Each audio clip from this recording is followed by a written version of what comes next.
सुप्रभात प्यारे बच्चों। आज आप सभी लोग हिंदी व्याकरण में क्रिया के विषय में आप सभी लोग अध्ययन करेंगे, क्योंकि इससे पहले कर्म के आधार पर क्रिया के भेद मैं आप सभी लोगों को समझा चुका हूँ, पढ़ा चुका हूँ। इसलिए आज आप सभी लोग रचना के आधार पर क्रिया के भेद, तो रचना या प्रयोग के आधार पर क्रिया के भेद, तो रचना या प्रयोग के आधार पर क्रिया के निम्नलिखित भेद होते हैं। पहला, सामान्य क्रिया। सामान्य क्रिया को मूल क्रिया भी कहते हैं, तो सामान्य क्रिया या मूल क्रिया। दूसरा है संयुक्त क्रिया। तीसरा है ऋणार्थक क्रिया। चौथा है नामधातु क्रिया और पांचवा है आपका पूर्वकालिक क्रिया। तो इस तरह से पहले आप सामान्य क्रिया के विषय में अध्ययन करेंगे। तो रचना या प्रयोग के आधार पर क्रिया के जो आपके भेद हैं उनमें से पहला है सामान्य क्रिया। तो सामान्य क्रिया किसे कहते हैं? जिस वाक्य में केवल एक ही क्रिया होती है, वह क्रिया जो होती है वह सामान्य क्रिया कहलाती है। ध्यान दीजिएगा, जिस वाक्य में केवल एक ही क्रिया होती है तो वह क्रिया जो होती है वह आपकी सामान्य क्रिया कहलाती है। जैसे मीरा बहुत रोई, मीरा बहुत रोई। इस वाक्य में केवल एक ही क्रिया है, रोई केवल एक ही क्रिया है। गीता स्कूल गई केवल एक ही क्रिया है। तो जिस वाक्य में केवल एक ही क्रिया का प्रयोग होता है तो वह क्रिया जो होती है सामान्य क्रिया या मूल क्रिया कहलाती है। अब आइए अगला है संयुक्त क्रिया किसे कहते हैं? संयुक्त क्रिया किसे कहते हैं? जिस क्रिया में मुख्य क्रिया के साथ अन्य पद भी जुड़े हुए रहते हैं तो वह जो क्रिया होती है आपकी संयुक्त क्रिया कहलाती है। जैसा कि मैंने बताया कि जिस क्रिया में मुख्य क्रिया के साथ अन्य पद भी प्रयुक्त होते हैं या जुड़े होते हैं तो वह जो क्रिया होती है वह आपकी संयुक्त क्रिया कहलाती है। जैसे है वह किताब पढ़ चुका। ध्यान देना, वह किताब पढ़ चुका। इस वाक्य में जो मूल क्रिया है वह आपका पढ़ है, जिसका मतलब पढ़ना होता है, परंतु उसके बाद जो अन्य क्रिया है वह चुका है। अन्य क्रिया जो है चुका है। परंतु संयुक्त वाक्य में क्या होता है कि जो पहली क्रिया होती है वह मुख्य क्रिया के रूप में ही प्रयोग की जाती है, परंतु इसके बाद जो शेष क्रिया होती है अन्य पदों के रूप में जो शेष क्रिया होती है वह सहायक क्रिया के रूप में प्रयोग की जाती है। क्योंकि सहायक क्रिया का प्रयोग इसलिए किया जाता है कि मुख्य क्रिया को पूरा करने के लिए ही सहायक क्रिया का प्रयोग किया जाता है। तो संयुक्त क्रिया में हमेशा आप लोग ये ध्यान में रखिएगा, पहली जो क्रिया होगी, वाक्य में पहली जो क्रिया होगी वह आपकी मुख्य क्रिया होती है, परंतु इसके बाद जो अन्य पद आएंगे वह सहायक क्रिया के रूप में ही प्रयोग होती है। चाहे मुख्य क्रिया के बाद चाहे एक पद हो, अन्य पद में चाहे एक पद हो, चाहे दो पद हो, चाहे तीन पद हो, परंतु जितने भी आपके पद होंगे वह सभी सहायक क्रिया के रूप में ही प्रयोग होंगे। जैसे वह किताब पढ़ चुका, इसमें एक पद है, क्रिया का जो अन्य पद है वह एक पद है, चुका। तो चुका जो शब्द है वह एक सहायक क्रिया है, परंतु इसमें जो मूल क्रिया वह आपका पढ़ है। उसी तरह से रैना पत्र लिख रही थी। इस वाक्य में देखा जाए तो पहली क्रिया, दूसरी क्रिया, तीसरी क्रिया, परंतु लिखना, लिख काट लिखना होता है। लिख जो है यह आपकी एक इस वाक्य में एक पहली क्रिया है, अर्थात यह मुख्य क्रिया है।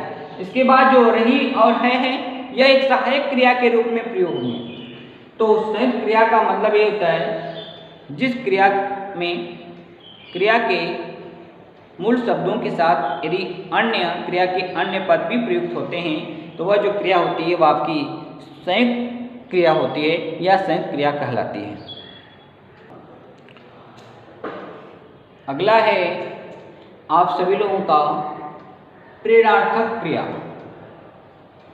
प्रेरणार्थक क्रिया का मतलब होता है कि इसमें कर्ता जो होता है वह कार्य न करके किसी को या किसी दूसरे को कार्य करने के लिए वह प्रेरित करता है। इसमें कर्ता जो होता है स्वयं कार्य न करके किसी को या किसी दूसरे को कार्य करने के लिए वह प्रेरित करता है। जैसे है उसने अपनी दादी से पत्र लिखवाया, उसने यहाँ करता है, परंतु यह कर्ता जो है पत्र लिखने का कार्य नहीं कर रहा है, स्वयं कार्य नहीं कर रहा है, अभी तो अपने दादी से उसने पत्र लिखवाया। तो इसलिए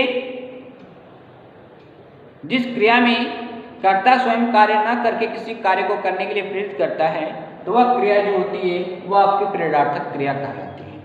अगला है शिक्षिका बच्चों से किताब पढ़वाती है। शिक्षिका एक कर्ता के रूप में, परंतु वह कार्य न करके, वह किताब न पढ़ करके वह बच्चों से ही किताब पढ़वाती है। अब अगला ये नाम धातु क्रिया। तो नाम धातु क्रिया किसे कहते हैं, ध्यान रखने का आप सभी लोग। संज्ञा, सर्वनाम और विशेषण तीन से बनने वाली जो क्रियाएं होती हैं वह आपकी नाम धातु कहलाती हैं। संज्ञा, सर्वनाम और विशेषण तीन से बनने वाली जो क्रियाएं होती हैं वह क्रिया आपकी नाम धातु क्रिया ही कहलाती है। जैसे है बात आपका संज्ञा है, परंतु नाम धातु के रूप में जो आपकी क्रिया होगी वह है आपका बतियाना। जैसा कि मैंने पहले ही कहा कि संज्ञा, सर्वनाम और विशेषण से बनने वाली जो क्रिया होती हैं वह आपकी नाम धातु ही क्रिया कहलाती हैं। जैसे बात आपका संज्ञा है तो बतियाना यह आपका नाम धातु क्रिया है। दूसरा है सर्वनाम से, जैसे अपना यह सर्वनाम है, परंतु नाम धातु क्रिया का जो रूप होगा वह अपनाना। यदि अपना से आप अपनापन कर देंगे तो यह आपका भाववाचक संज्ञा बन जाएगी, क्योंकि सर्वनाम से भी आपका भाववाचक संज्ञा बनाते हैं ना, इसलिए छोटी छोटी बातों में आपको ध्यान देने की जरूरत है।